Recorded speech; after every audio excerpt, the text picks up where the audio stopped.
ஒரு பெண் குழந்தைய இருக்கக்கூடிய ஒரு 3 பேர், ஜாமீன்ல வந்த 3 பேர், இதற்கு முன்னால் கொலை வழக்கு, கற்பழிப்பு, இந்த வழக்குகள்ல இருந்து ஜாமீன்ல வந்தக்கூடிய ஒரு 3 நபர்களை இந்த அரசு கண்காணிக்க தவறி இருக்கு.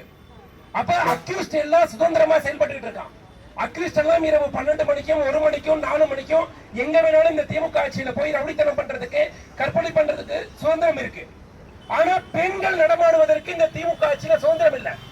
திமுகவுடைய ஒவ்வொரு கூட்டணி கட்சியும் பேசிக் கொண்டிருப்பது என்னவென்றால், ஏன் பெண்கள் நைட்டு 10 மணிக்கு மேல சென்றாங்க?